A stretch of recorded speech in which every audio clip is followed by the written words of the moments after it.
গবেষণা করলাম, গবেষণা করে দেখলাম, চিন্তা করে দেখলাম আব্দুল্লাহর বেটা মুহাম্মদ সাল্লাল্লাহু আলাইহি সাল্লাম তার পিছনে ব্যয় করতে পারি, তাছাড়া তার বিকল্প কোনো মানুষ আমি খুঁজে পাই নাই।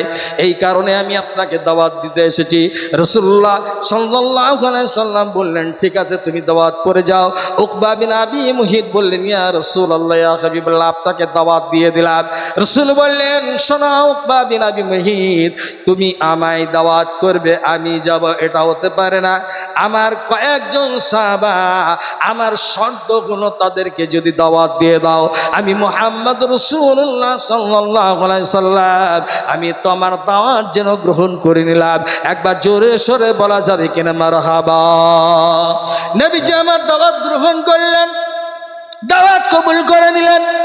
এরপরে সাহাবাদেরকে নিয়ে পরের দিন রাসূলুল্লাহ সাল্লাল্লাহু আলাইহি সাল্লাম উকবা বিন আবি মুহিতের বাড়িতে আপনার দাওয়াত খেতে চলে গেলেন। দেখতে পেলেন ইহুদির ছেলে উকবা বিন আবি মুহিত বিশ্ব নবীর জন্য কত সুন্দরভাবে আপনার আয়োজন করে রেখেছেন। দস্তরখানা বিছিয়েছেন, এক একটা প্লেটের পর পর পর পর খাবারগুলো সাজালেন, সাজিয়ে রেখেছেন। এরপরে রাসূলুল্লাহ সাল্লাল্লাহু আলাইহি সাল্লাম চলে গেলেন, উকবা বিন আবি মুহিতকে ডাক দিলেন, বার হয়ে আসলো। উকবা বিন আবি মুহিত বললেন, ইয়া রাসূলুল্লাহ, ইয়া হাবিবাল্লাহ, হুজুর আপনাকে দাওয়াত করেছি, আপনি দাওয়াত গ্রহণ করেছেন, আপনি আমার বাড়িতে এসেছেন, আসুন ভেতরে আসুন, আপনার জন্য কত সুন্দরভাবে আমি খাবারগুলো সাজাই রেখেছি। নবীজি আমার সাহাবাদেরকে সঙ্গে করে উকবা বিন আবি মুহিতের বাড়িতে আপনার ঢুকে গেলেন। ঘরের ভিতরে দেখতে পেলেন কত সুন্দরভাবে খাবারগুলো সাজানো। বিশ্ব নবী আমার বললেন, সাহাবারা তোমরা বসে যাও। এক একটা প্লেটে এক একজন সাহাবা পরস্পর লাইন দিয়ে বসে গেলেন। এরপরে রাসূলুল্লাহ সাল্লাল্লাহু আলাইহি সাল্লাম বললেন, তোমরা পর পর পর পর বসে যাও। সবাই বসে গেলেন। দেখা গেল কি আপনার বিশ্ব নবী আমার খাবার খাবেন কিন্তু খাচ্ছেন না, এই খাবারগুলো হাতে ওঠাচ্ছেন, নাড়াচাড়া করেন কিন্তু মুখে নিয়ে যান না। সাহাবারা বারবার বিশ্ব নবীর দিকে তাকিয়ে তাকিয়ে দেখছেন রাসূলুল্লাহ সাল্লাল্লাহু আলাইহি সাল্লাম খাবারগুলো নাড়াচাড়া করেন কিন্তু মুখে ওঠান না। সাহাবাদের খোদার যন্ত্রণায় ছটফট করেন কিন্তু বিশ্ব নবীর অনুমতি ছাড়া কেউ খাবে নাকি? কেউ খাবে? আমরা মুসলমান, সম্মুখে আপনার আসছে হাজির হচ্ছে, দেখেন কিছুদিন পরে আমরা বাজারে যত নামি দামি খাবারগুলো নিয়ে আসি, নিয়ে আসার পরই খাঞ্চাতে প্লেটে ভালো করে সাজিয়ে রাখি, কিন্তু আমরা মুখে তুলতে পারি না। ওই সময়টার নাম কি সময় বলেন তো? কি সময় বলেন? ইফতারের সময়, ঠিক কিনা? মায়ের কাছে বাচ্চা কান্দে আর বলে, মা আর আমি পারছি না। বলে, বাবা একটু থাম, একটু থাম না, সারাটা দিন ঘন্টার পর ঘন্টা চলে গেছে বাবা, একটুখানির জন্য রোজাটা ভাঙবি, রোজা ভাঙতে হবে না, 10টা মিনিট থাম। আহা, কত সুন্দর সময়। আমার টাকা, আমার সব, এবার যদি মনে করি আমার ইচ্ছে, আমার মন চায়, আজান দিক বা না দিক আমি খাবো, কেউ খেতে পারবে?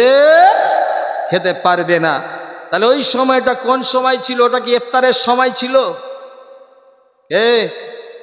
ওটা ইফতারের সময় ছিল না, কারণ ওইখানে বিশ্বনবী নিজে উপস্থিত রয়েছেন। রসুল যদি মুখে না ওঠান, আমরা সাহাবারা কেমনি ভাবে খাবার মুখে ওঠাবো? যার কারণে সাহাবারা না খেয়ে চুপচাপ বসে রয়েছেন। একবার জোরে সোরে বলা যাবে কিনা মারহাবা? এরপরে বসে রয়েছেন। উকবা বিন আবি মুহিত বললেন, ইয়া রাসূলুল্লাহ, ইয়া হাবিবাল্লাহ, হুজুর সমস্ত খাবার আপনার জন্য, আপনার সাহাবাদের জন্য আমি বানিয়ে দিয়েছি, আপনি কেন মুখে ওঠাচ্ছেন না? খেতে শুরু করে দেন, কাজ শুরু করে দেন, খাওয়া শুরু করে দেন।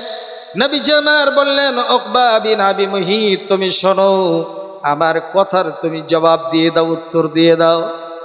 উকবা বিন আবি মুহিত বললেন, ইয়া রাসূলুল্লাহ, ইয়া হাবিবাল্লাহ, কি কথা, কি উত্তর? বিশ্বনবী বললেন, উকবা আমি তোমার দাওয়াত কবুল করেছি। বললেন, হ্যাঁ, আমার সাহাবাদেরকে সঙ্গে করে নিয়ে আমি তোমার বাড়িতে এসেছি। বললেন, হ্যাঁ।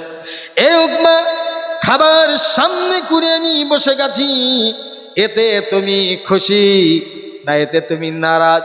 বললেন, ইয়া রাসূলুল্লাহ, ইয়া হাবিবাল্লাহ, হুজুর এতে আমি বিশাল আনন্দিত, আমি খুশি হয়েছি। বললেন এই উকবা বিন আবী মুঈত, তুমি কত পরিমাণ খুশি হয়েছ?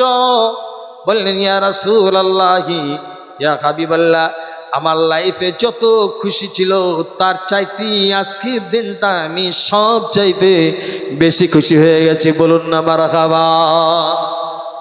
নবীজি আমার বললেন, শোনো উকবা বিন আবী মুঈত, তুমি আনন্দিত, তুমি খুশি হয়েছ, কিন্তু আমি মুহাম্মদ সাল্লাল্লাহু আলাইহি সাল্লাম তোমার বাড়িতে এসেছি, কিন্তু আমি একটা শর্তের উপরে রাজি। আমি খাবার খাবো, সাহাবারাও পান করবে, তারাও খাবার খাবে। উকবা বিন